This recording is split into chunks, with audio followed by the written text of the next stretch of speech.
Now that I'm a top seller on Etsy, I didn't start off with all of these machines that I currently have. I started off with something more like this. Now, it wasn't even this specific machine, but it was a $200 sewing machine. Now, the reason why I don't have that little machine because it processed close to $500,000 in order, and that's why it's no longer around, because it pretty much disintegrated because the amount of work that I put that machine through was massive. Let me tell you about how I started my Etsy business. Now, the first Etsy shop that I had, I got it to a point where it generated anywhere between $500 to $1,000 per day. And I actually had to give that one away. And I'll talk about that. But when I just started my Etsy career, I used to work as a physical therapy assistant. I was also a graphic designer on the side, and I was pretty good at it.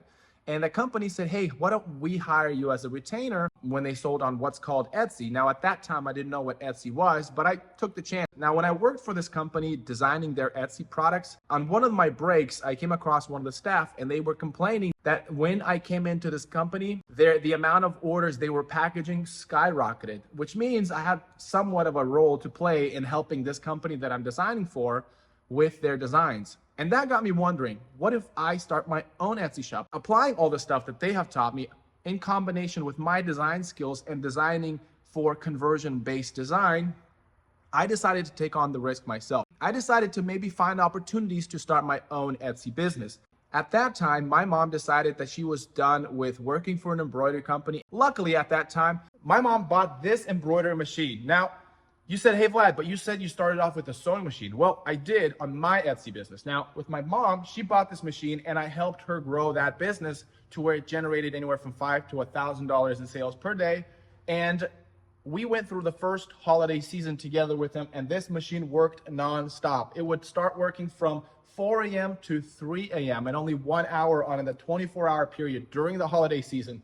It would take a break. So I decided to start my own Etsy business, and I gave away that store, which is right here, to my parents. Now, it no longer generates that much anymore because I'm not fully invested into that store. That is something my parents are doing on their own, and they're still making an impressive amount of sales with occasional consultation from me and doing their own thing. They're impressively happy with what they're doing, selling on Etsy from their living room. Now, when I started my new Etsy shop, I figured that I need to do something evergreen. Even though the bandanas did pretty well, dog bandanas, plaid, during the holiday season, I realized that I need something a little bit more evergreen, and I realized dog collars are gonna have a great opportunity. However, I had a major problem. I needed to figure out how to sew the straps and how to engrave the buckle, because personalization is one of the key elements that customers are looking for when they're buying a dog collar, because they want the information to be accessed by anybody that finds their dog lost. And that's when I bought a sewing machine from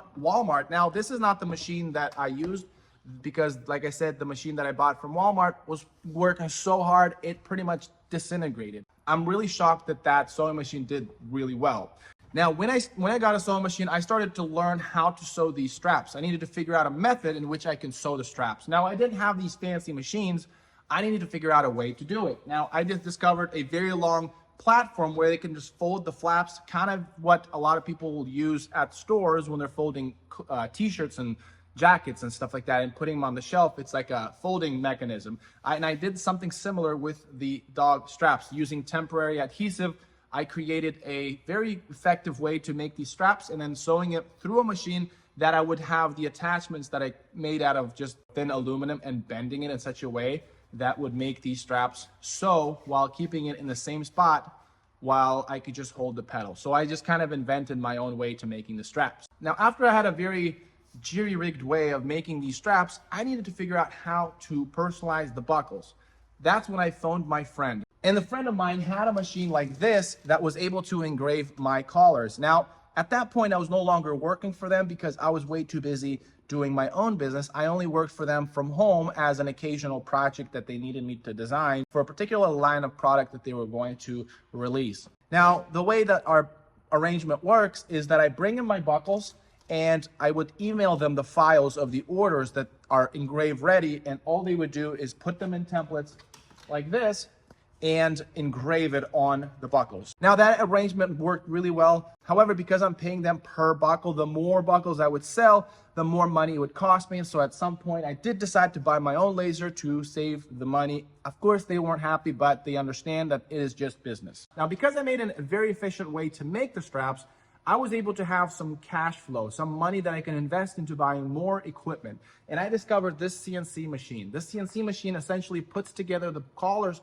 for you at a very fast speed, and you don't have to do the X portion of the buckle of the collar by a regular sewing machine, which improved the process even more. And it pretty much paid for itself because I was a lot more efficient, and I was able to hire my very first employee because they don't have to be skilled at using the sewing machine because this machine does everything for them. Now, the way I was buying my fabric that I would use to make the straps is I would buy it from Joann's.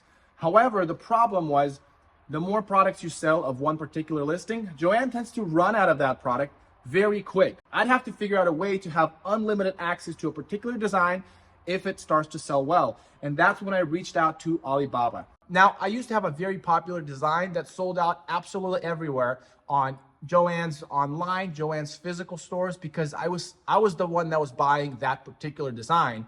And I got to a point where I went on a road trip to almost every single Joann's in Washington State buying out that fabric. I knew exactly where that fabric was located in each store, and I would buy it out. Now, of course, that's not sustainable, so I decided to reach out to Alibaba. So I decided to redesign a floral design using the palette, the color palette of that popular design to make my own design. And this is what I came up with. However, I ordered about 5,000 yards of this fabric. Now, I told them to send me a sample, and the sample looked great. I like to sample. I said, go ahead and send me the whole caboodle. And when that arrived, it looked nothing like flowers. It looked like a bunch of turds with that color palette. However, I had no other choice. The orders were coming in. In fact, I had some orders overdue waiting for that fabric. There's no other choice but to continue to making the dog collars out of what they sent me. And I knew that that wasn't going to be a good idea. However, customers didn't really complain. I had to change the thumbnail a little bit to what customers were actually receiving. Now, over time, I knew I needed to figure out a way because buying designs from China is not something I can rely on. And that's when I decided to figure out a way to print fabric. And that's when I discovered this machine. Now, I didn't buy this machine for cash because it was too much money for me to be able to afford.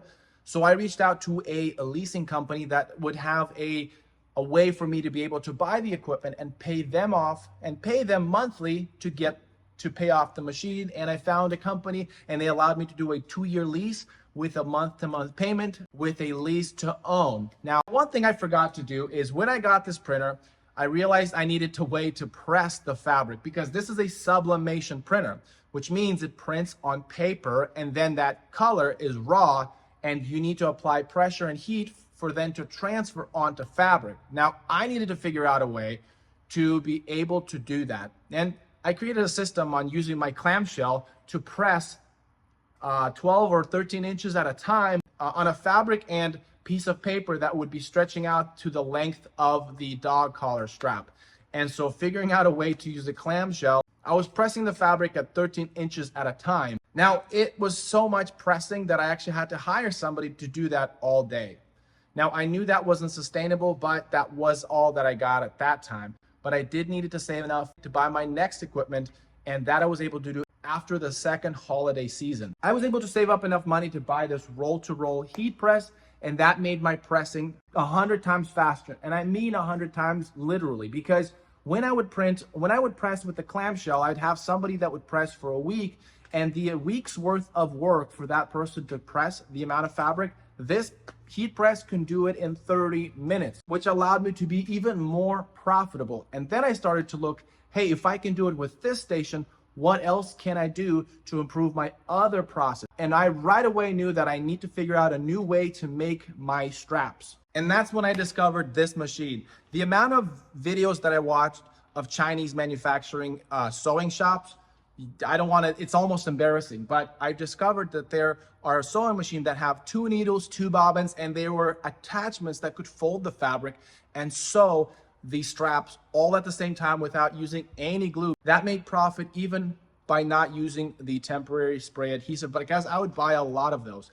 And 2, this machine started to sew the straps so much faster. Now, for a long time, I did use sewing machines like this, and quite frankly, I could have got away with using the Joann method and my sewing machine method while utilizing a different company to engrave my buckles. I could have continued that strategy.